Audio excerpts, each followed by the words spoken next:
What's going on, everybody? Thank you so much for coming back to another video. In today's video, we're going to be talking about Joker. So Joker is directed by Todd Phillips and stars Joaquin Phoenix as Arthur Fleck, who would go on to become the DC famous villain, the Joker. So right out of the gate, before I get too far into this review, the first thing that I do want to say, in case you are a little confused by this has nothing to do with the DCEU or anything that they've established in their previous films. This is not Jared Leto's Joker. This is a completely different thing. It's 110% on its own. It's an R-rated story about how this man becomes the Joker. And if you know anything about the Joker, you know that in the comic books, they always kind of keep his past a mystery, and they've done different origin stories. And the whole thing about the Joker is it can kind of be anybody, you know what I mean? It doesn't really matter what his name is or where he came from or what his his past is like. It's really just about this person becoming this insane person who puts on clown makeup and ends up wanting to kill everybody. And I think that that's really just the heart and soul of who the Joker is. So to be able to see a really dark and gritty and realistic take on this character in a live action format was really, really awesome to me. Being able to see Joaquin Phoenix play this role was absolutely incredible. I remember when they cast him,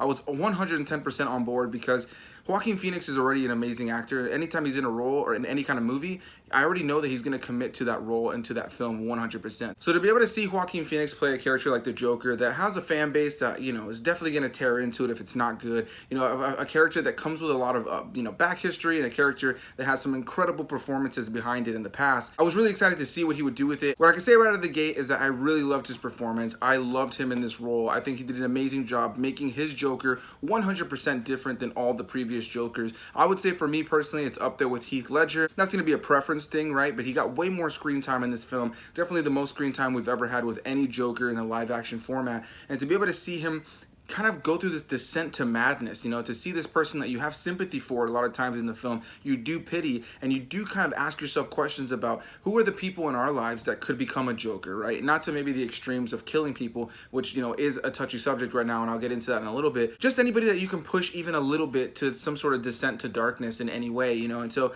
it makes you think about those little moments with people, like, have you ridiculed them, how social media and media is used to embarrass people, and what that means for people emotionally and mentally. It's a serious question that I feel like the movie really put out there for me, and that was one of my favorite things about this movie. A lot of people had that controversy prior to this movie coming out about, oh, this movie is glorifying these kinds of people, and I get it. Listen, white male that eventually goes crazy and wants to kill somebody because of, he's been pushed around, he's been beaten up, he's, got mental issues, all that kind of stuff. It's a touchy subject in this world right now with all the shootings and all the things that have been going on. But, what did people expect when it came to the Joker? This is the character. This has always been the character.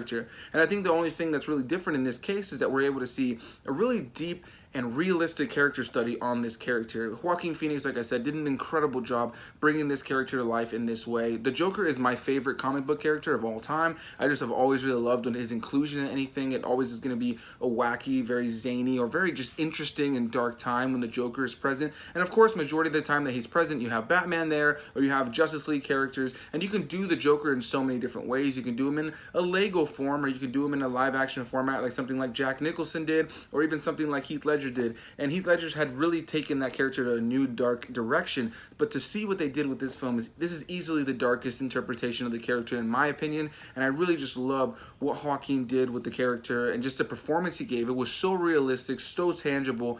And by the end of the film, you really do believe this man is the Joker. My biggest positives about this film, outside of Joaquin Phoenix's performance, would easily be that the cinematography is really well done. There is a really great score in this film that is not overused. It's used in a very subtle way. When the music does come into play in this movie, it's very subtle. It really just heightens the moment, really intensifies those scenes. It's not very over-the-top orchestrated music, but it's got that eeriness that just really just rings through the entire film and kind of sets the tone for every single scene. And I think that they did a great job of giving it kind of this indie film kind of vibe to it. And this easily has to be one of the best comic book character studies that we've ever had in a live action film. And we've got some really incredible films in the last decade or so of comic book movies, but to be able to see a time where we have a rated R Joker film that really is just about his descent to madness and really kind of takes it in a very different and unique way, that's something that's super exciting to me. I think they nailed it. This is a really, really well put together movie. It's very artistic, very well acted. The cinematography is fantastic. The music is great. The overall feeling and vibe, the setting, everything feels so tangible. And there's something very unique about this film that I don't think I'll ever be forgetting it at all. As far as any negatives I have, it is a little slow at times. It wasn't a huge takeaway for me, but there were some times where I was objectively thinking, okay, if they sped this up just a little bit, it'd be okay. However, I think it really fits the film. You know, I think that the film has this slow burn kind of feel that I really enjoyed. That just the pacing of the film, I was never bored is really what I'm going to try to say. I was engaged from the second the movie started to the second the movie ended. On an overall level, I thought this was a really solid and great film. And I'm also really excited about the fact that they will not be making a sequel. I love the fact that this is a one-off. You know, if you're a fan of the Joker, come check this out. This is one movie. Go watch it. You know, it doesn't have any other ties to the other films. Anybody could just walk into this movie and check it out. And I think one of my favorite things about this film that, you know, a lot of people are going to start talking about the controversy and what the movie's really about, this man becoming the Joker, which is sure, like, that's what the movie's about. However, I think that it also leaves you with some questions as an audience member. And like I mentioned, those questions are, you know, what role do we play in pushing these people towards any sort of descent to madness? But, you know, what can we do to make those situations better? How can we interact with people on a day-to-day basis to just spread kindness? Because in a lot of situations when you watch this movie, it's really about the fact that he just was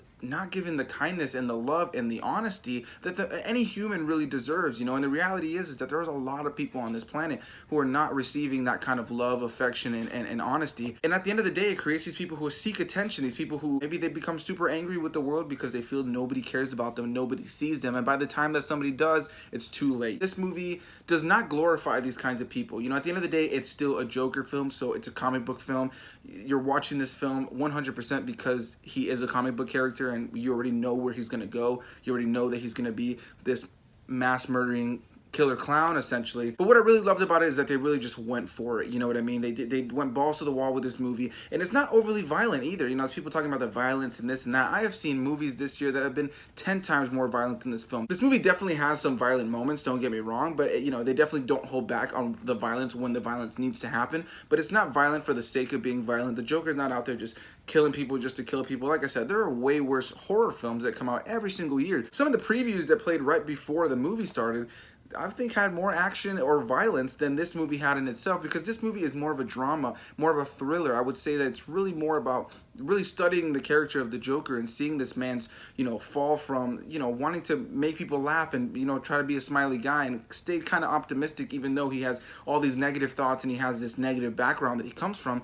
But in the end of the day, he really just wanted to try to make things better for himself. But then you start to realize throughout the film, you know, this man has been pushed over the deep end. What I really loved about this movie is, like I said, they don't glorify this kind of person, but, you know, they really show you how somebody could become the Joker. They allow you to sympathize with his character at times, but there is a really fine line when it goes from being, you know, sympathetic and pitying this person to being scared of this person and recognizing that this is somebody that's beyond help at a certain point, you know what I mean? So I don't really think all the controversy really holds up when it comes to this movie. Like I said, there are far more violent and dark and just sadistic films that come out each and every year, and this is definitely not one of them. I think this is a fantastic character study of a comic book villain. I love it. I love the Joker. I had a great time with it. I highly recommend it, guys. From an artistic standpoint, from a performance standpoint, I think this movie is 100% solid. I will definitely be buying it. I will definitely be watching it again. It's a movie that's going to be stuck in my head for quite some time. So let me know down below, what did you guys think about it if you checked it out? If you have not checked it out, are you interested in it? Let me know your thoughts, all that jazz, right down below, guys.